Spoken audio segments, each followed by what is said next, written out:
You've seen my books. No, I'm not going to tell you which books, nor who I am, so don't ask. I assure you though, if you're a big reader, or even a sort of reader, then you've probably read, or at least heard of some of my stuff. My stuff in the hypothetical sense of the phrase. As the title says, I was never actually the one who wrote my books. Then again, don't ask me who really did. Not because of privacy or theft laws or anything, I just don't know. I used to be a plumber, of all things. Not the most glorious of professions, but it paid pretty well, seeing how almost nobody wanted to do it. My dad trained me right out of high school, and pretty soon I'd saved enough to move out to my own apartment. A few years later, I decided I may as well sell my soul and get locked into a mortgage, because at least then, the rent money wouldn't be going to waste. The idea was to get a few roommates and have them pay for my house instead, but I'm a private person. It's not that I liked living alone per se, but I never had many friends growing up. I don't know who to invite to the other rooms, and the idea of strangers moving in with me. I read, that's what you do when you're 26 and don't have any friends. You read books and pretend you do have friends, and when you finish one book and realize you're still alone, you pick up the next one. It's a bit like alcohol. You have to drink another glass in the morning to recover from the damage of the glass the night before. Except, nobody ever applauds you for getting drunk as a hobby, the way they do for reading. If that all sounds like a terribly depressed way to view life, well, it's probably because I was. However you want to say it. I was in what you might call a drought period.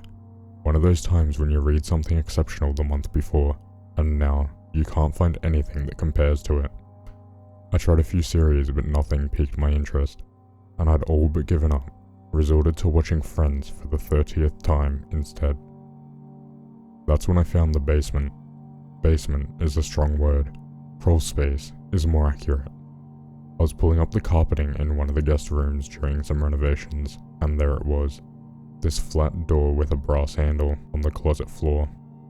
Like any new homeowner, I opened it and hopped down.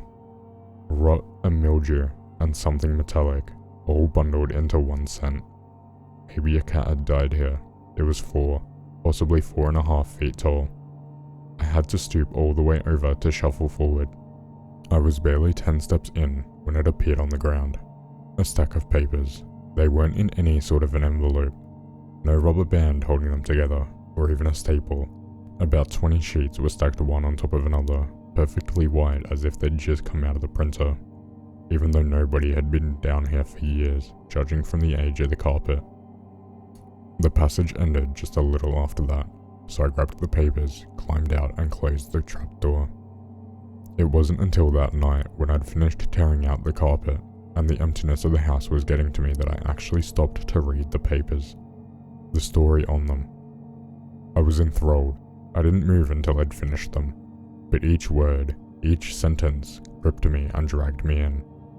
It was real. That's what it felt like. The story on the paper was reality and my life was the fake thing made of ink. If only I could keep reading, I could keep living and... I turned to the last page. The story stopped mid-sentence. I flipped through the pages over and over, hoping somehow I'd missed a page, that there was more. I reread the entire thing. Then again. I didn't sleep that night. The next morning I called in sick. I paced the house, I tried watching TV, I tried reading, but nothing worked. I was obsessed. I had to finish the story, but the ending didn't even exist. After 2 days of this, I'd had enough. I'll bury it, I thought. I'll bury it and my mind will accept it's over. Instead of digging a hole though, I went back to the crawl space. I would leave it where I found it and try to forget the story. When I went back down, a fresh stack of pages awaited me. That's how it started. New pages wouldn't appear until the old ones were read. But that was no problem. I read them with a savage hunger, chapter after chapter. I called in sick to work again, but when my dad tried to come visit, I told him not to, that he'd only get sick. I read for hours and hours, taking trips back down to the crawl space where new pages would await me each time, until finally it was finished. The end. I popped down one more time just to see if there was some sort of an epilogue, but the crawl space was empty. The story was over. For weeks I searched online for clues about who had written the story. Nothing came up. I reached out to the past owner of the house. "There's a crawl space?" they asked me. We never knew. I sat on the book for weeks and weeks, obsessed but resolved to give it up, to put it past me. Eventually I reached out to some library agents. One more sip of alcohol to cure the hangover. From what I hear, it takes months and months of waiting to hear back after you reach out to the agents. The ones I reached out to took days. Each of them requested to read the whole book, and each of them offered me contracts within the week. "You're the best writer I've ever signed," said the agent I went with. I didn't correct her. Publishing went much the same. It should have taken months. Within weeks, I'd signed with a major publishing house. The editing process that should have taken months took days. "I can't imagine changing a word of this," my editor told me. "You're an amazing writer." I said nothing. Most authors face mediocre success at best. The ones you hear about, those are the exceptions. For every career author, there's 100 authors that never make back their advance.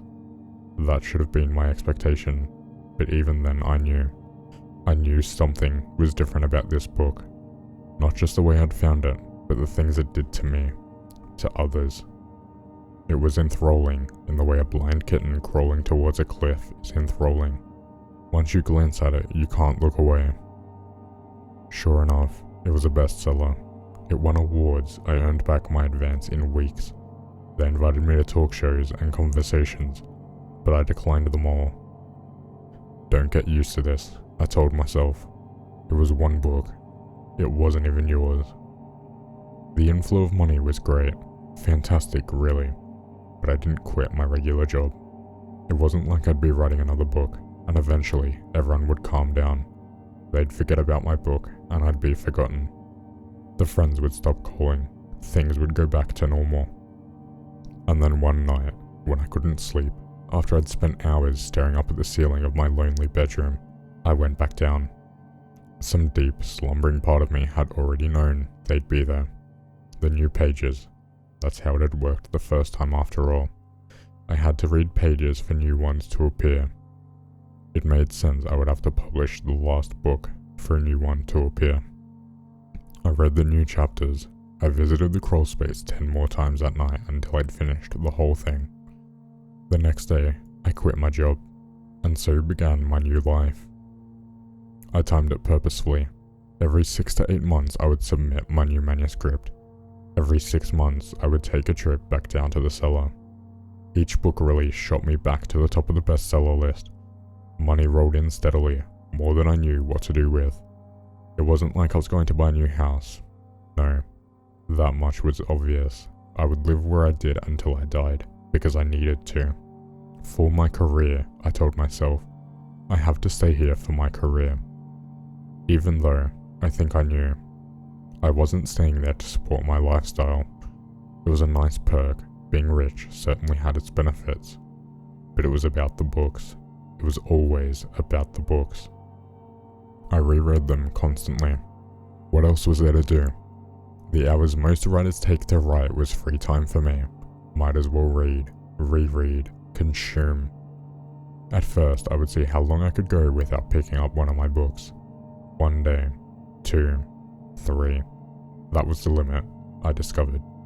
By day 3, my palms would get sweaty, and my stomach would start cramping. Eventually, I stopped resisting. Reading was all I did with my time. I quit all other books. I did try to read them, but none of them satisfied me. They were flat, like the 2D version of the 3D stories the crawl space gave me. They were the lotus flowers from the Greek myths. Once you try one, regular food could never taste the same. At least it's just me, I told myself. My one small comfort. I could fade away, give in, and that was alright. Nobody else would be harmed. Besides my dad, nobody cared about me. It wasn't hurting anybody. I convinced myself that was the truth. I really believed the books were just affecting me. Until my first book signing. I'm not entirely sure what convinced me to do it. Maybe it was my agent or publisher who'd both pestered me to do one for years. Partially, it was due to one of the rare recovery periods where I was actively trying to stop reading, always to little success. But I did one, my first book signing. The bookstore filled up, literally. They were turning people away. Hundreds showed up to meet me, the false author of their best-selling books. They were so excited to meet me. I saw the anticipation as I did a reading. I was almost looking forward to the book signing, despite the hours-long line. "Yours are my favorite books," one woman told me. "These are what got me into reading," said another. "They're the only thing I read now." "Glad to hear it," I said, chuckling as I signed. I looked up. The man wasn't smiling. "I'm not," he said. He walked away. I started noticing it then. The jittery look in the eyes. The way people desperately clutched their copy of my books, not in a loving way, not like a child clinging to a teddy bear. More like victims of the Titanic hanging from the rail as it tipped. "What else do you read?" I asked a teenager and her father. The teenager shook her head. "Nothing. Why would I?" To another fan holding a battered copy, I asked, "How many times have you read it?" She laughed nervously. I don't know. I can't remember." She burst into tears. "I can't stop. Why can't I stop?" Almost nobody reacted as she tore out of the bookstore, sobbing. It was in all of them, that frantic obsession in me, their simultaneous loathing and love for the books. Some of them outright scowled at me, like they hadn't wanted to come, but hadn't been able to resist. It was the very last woman in line who scared me the most. She didn't even look up at me. She stared down at the book in her hands, the very first one I'd ever published. She never responded to my questions. She never put it down. I recognized the cover. It was the first edition of my first book, which meant she'd been one of the earliest people ever to pick me up. Her eyes were bloodshot. Her teeth were falling out like she couldn't spare the time to brush them, and her skin was a sick yellow. I never did another book signing. It gets worse as time goes on. That's what I've realized. The longer you read them, the more dependent you are on them. I've tried to stop publishing. Of course I have. 12 times. Look at what my books are doing to people. Look at what they'll continue to do. Even if I could stop, though, it wouldn't matter. Once you've tasted the lotus petal, you can never go back. No one I've talked to has been able to quit since they've read something from the crawl space. All of these people at my book signing, all my thousands and thousands of readers, it's too late for them, the way it's too late for me. My hair falls out in clumps now, my skin is yellow, and my teeth, nearly all of them are gone. Even so, I continue, year after year, climbing down through that trapdoor, sending off my manuscripts to publishers. I can't stop. I don't want to anymore. It's easier to just give in, sip by sip by sip. It's almost a relief to grab the pages that Crawlspace gives me and pump them out into the world. That's the only way I get more of them, and it's not like I can write my own stories. This entire time, I've never written a word myself. Not one. Not even these ones.